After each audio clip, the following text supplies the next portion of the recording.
नए हिंदी के एक नए एपिसोड में आपका स्वागत है, जहां आपके लिए लेकर आते हैं इंडियन डिफेंस की प्रमुख अपडेट्स को। और इस वीडियो में हम बात करने वाले हैं पहले हिंदुस्तान एरोनॉटिक्स लिमिटेड के बारे में।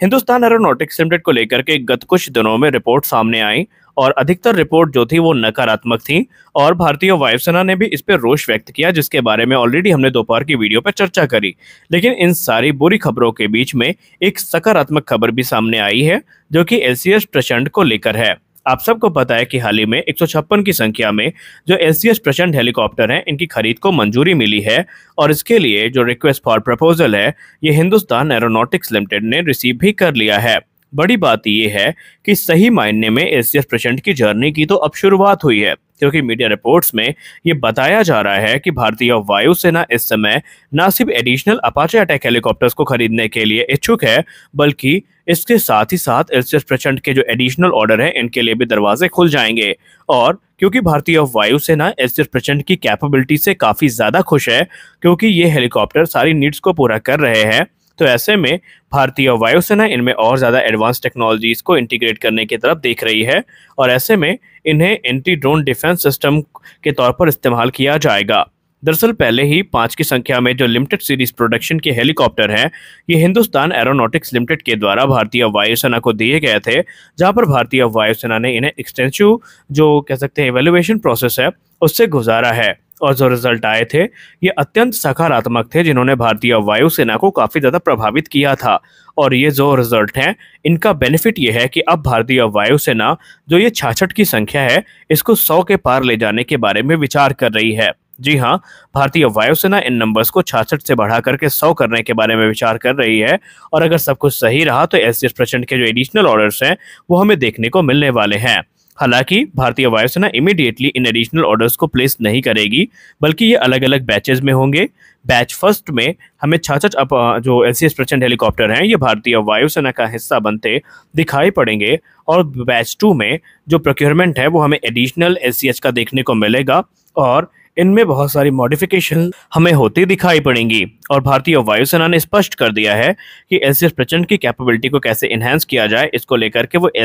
HAL से बातचीत कर रहे हैं। फॉर एग्जाम्पल, LCS प्रचंड में इस समय एंटी टैंक गाइडेड मिसाइल का जो इंटीग्रेशन है वो इस वर्ष के अंत तक शुरू हो जाएगा और बाद में उनकी टेस्टिंग के उपरांत वो ऑपरेशनल भी कर दी जाएंगी। इसके अलावा एयर टू एयर मिसाइल हो गई, गाइडेड रॉकेट हो गए और सबसे खास बात यह है कि लॉइटरिंग म्यूनिशन जो है, इनका इंटीग्रेशन भी इसमें किया जा रहा है, जो कि इन हेलीकॉप्टर्स की कैपेबिलिटी को कई गुना ज़्यादा बढ़ा देंगे। LCS प्रचंड जैसे हेलीकॉप्टर की हमें ज़रूरत तब से हुई जब कारगिल युद्ध ने भारतीय वायुसेना की एक सबसे बड़ी कमी को उजागर किया और वो था हाई एल्टीट्यूड वॉरफेयर के लिए कैपेबल हेलीकॉप्टर का ना होना, क्योंकि अगर उस समय इस प्रकार के हेलीकॉप्टर होते तो नज़ारा कुछ और होता। भारतीय वायुसेना ने उस समय अपने रिक्वायरमेंट को पूरा करने के लिए Mi-17 हेलीकॉप्टर्स को वेपनाइज किया था और उनका इस्तेमाल किया था, लेकिन तभी से जो LCS प्रचंड की आधारशिला है वो रख दी गई थी और एक अथक परिश्रम के बाद हैजा हेलीकॉप्टर विकसित किया गया, जो कि सियाचिन ग्लेशियर जैसे इलाकों में जाकर के अटैक कर सकता है। और निसंदेह जिन पायलट्स ने इनको उड़ाया है वो खुद इसकी कैपेबिलिटी का बखान करते नहीं थकते हैं। उनका कहना है कि जो रोल ये एग्जीक्यूट कर सकता है वो कहीं ना कहीं अपाचे के लिए भी काफ़ी मुश्किल है। भारतीय वायुसेना के पायलट्स और खुद US मिलिट्री के जो पायलट्स उन्होंने कहा है कि LCS प्रचंड जो अपाचे अटैक हेलीकॉप्टर हैं, ये प्लेन एरियाज के लिए फाइटिंग के लिए काफ़ी कैपेबल हैं, लेकिन जब माउंटेनियस वॉरफेयर की होती है तो वहाँ पर LCS प्रचंड का कोई सानी नहीं है। और यही कारण है कि न सिर्फ भारतीय वायुसेना बल्कि भारतीय थल सेना भी इनके नंबर्स को बढ़ाने के बारे में निरंतर विचार कर रही है। और अगली बड़ी अपडेट भी एक खुशखबरी है, जो कि अस्त्र सीरीज की मिसाइल को लेकर आ रही है। हम सब जानते हैं कि अस्त्र मार्क 1 का इंटीग्रेशन ऑलरेडी भारतीय वायुसेना के front line fighter aircraft Sukhoi 30 MKI में हो चुका है, तेजस मार्क 1 में चल रहा है और इसके अलावा MiG-29 और MiG-29K, इसके अलावा राफेल फाइटर्स में भी हमें ये मिसाइल देखने को मिलने वाली हैं। लेकिन इसके बाद हाल ही में एक और मिसाइल चर्चा का विषय बनी थी, जो कि इसी परिवार का हिस्सा है। उसका नाम है अस्त्र मार्क 2। तो finally defence research and development organisation ने एक बड़ी खुशखबरी दी है, जहां पर उन्होंने ये कहा है कि अस्त्र मार्क 2 का जो इंडक्शन है वो अगले 2 से 3 वर्ष के अंदर भारतीय वायुसेना में कर लिया जाएगा। उन्होंने कहा, हम भारतीय वायुसेना के साथ संपर्क में हैं और सुखोई 30 MKI फाइटर एयरक्राफ्ट में इस मिसाइल का इंटीग्रेशन चल रहा है। उन्होंने कंफर्म कर दिया है कि अभी तक जो इनिशियल टेस्ट हुए थे उनकी जो रिजल्ट आए हैं वो सकारात्मक रहे हैं और सबसे खास बात ये है कि जो यूजर ट्रायल है ये इसी वर्ष के अंत तक शुरू हो जाएंगे और उसके बाद जो प्रोडक्शन रेडी कॉन्फ़िगरेशन है हमें यूजर ट्रायल में देखने को मिलेगी। और अगर सारी चीज़ें वैलिडेट हो जाती है तो इस प्रोग्राम को फास्ट ट्रैक करने का हर संभव प्रयास किया जाएगा। आपको बताते चलें कि already Sukhoi 30 MKI fighter aircraft से इन मिसाइल को टेस्ट किया जाना है और सुखोई 30 MKI ही वो पहले एयरक्राफ्ट होंगे जो अस्त्र मार्क 2 को होस्ट करेंगे। अब इसकी रेंज की बात करें तो इसे स्वदेशी या देसी मीटियोर आप कह सकते हैं, क्योंकि इसकी रेंज 140 से लेकर के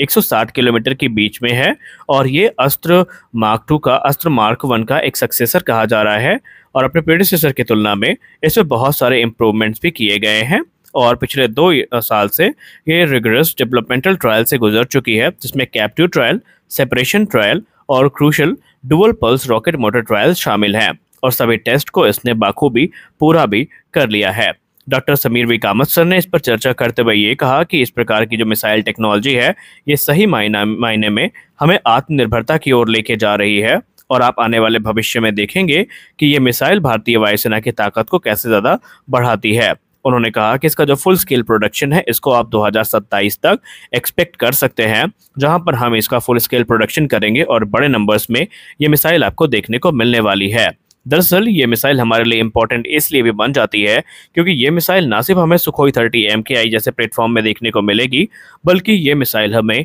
तेजस मार्क 1A, तेजस मार्क 2 और एमका जैसे जो प्लेटफॉर्म है उनमें भी देखने को मिलने वाली है। अब अगर हम आज सीरीज की मिसाइल की बात करें तो अस्त्र मार्क 1 जो है इसकी रेंज 110 किलोमीटर की है और ये सुखोई 30 MKI में इंटीग्रेट की जा चुकी है। वहीं जो बल्क प्रोडक्शन क्लियरेंस है इस मिसाइल के मैन्युफैक्चरिंग की ये भी मिल चुकी है। 2022 में आपको याद होगा डिफेंस मिनिस्ट्री ने BDL के साथ एक कॉन्ट्रैक्ट साइन किया था अस्त्र मार्क 1 मिसाइल का, जहां पर भारतीय वायुसेना और नौसेना के लिए क्रमशः ये मिसाइल बनाई जानी थी और इनिशियली 200 की संख्या में जो अस्त्र मार्क 1 मिसाइल है ये बनाई जाएंगी और भारतीय वायुसेना के स्क्वाड्रन 15 जिसको हम फ्लाइंग लैंसर्स के नाम से जानते हैं ये पहली स्क्वाड्रन बन जाती है जिसे अस्त्र मिसाइल से इंटीग्रेट किया गया है। अब उसके बाद जो 23 अगस्त 2023 जब समय आता है तो भारतीय वायुसेना का LSP-7 तेजस एयरक्राफ्ट जो है ये भी सक्सेसफुली अस्त्र BBR मिसाइल को टेस्ट फायर करता है और अपनी कैपेबिलिटी का प्रदर्शन देता है। अस्त्र मार्क 2 की जैसे अभी हमने बात करी इसके भी टेस्ट होने ही वाले हैं। अब इसमें सबसे बड़ी मिसाइल हो जाती है अस्त्र मार्क 3 जो कि हमें solid fuel ducted ramjet technology पर बेस्ड होती दिखाई पड़ेगी और अभी जो प्रिलिमिनरी वर्क है ये शुरू हो चुका है और ये जो SFDR टेक्नोलॉजी है ये इसे लॉन्ग रेंज और सुपरसोनिक स्पीड प्रदान करेगी और ये 100 किलोमीटर से ज़्यादा दूरी तक 100 किलोमीटर से लेकर के 300 किलोमीटर की दूरी तक जो एनिमी टारगेट है उनको डिस्ट्रॉय करने में सक्षम होगी। इसमें एनिमी के एवैक्स और फोर्स मल्टीप्लायर भी शामिल हो सकते हैं। अब माना जा रहा है कि अगले वर्ष की शुरुआत में ही इसके ट्रायल हमें देखने को मिल सकते हैं। तो आज के इस वीडियो में बस इतना ही, मिलते हैं अगले वीडियो में कुछ और अपडेट्स के साथ, तब तक के लिए जय हिंद।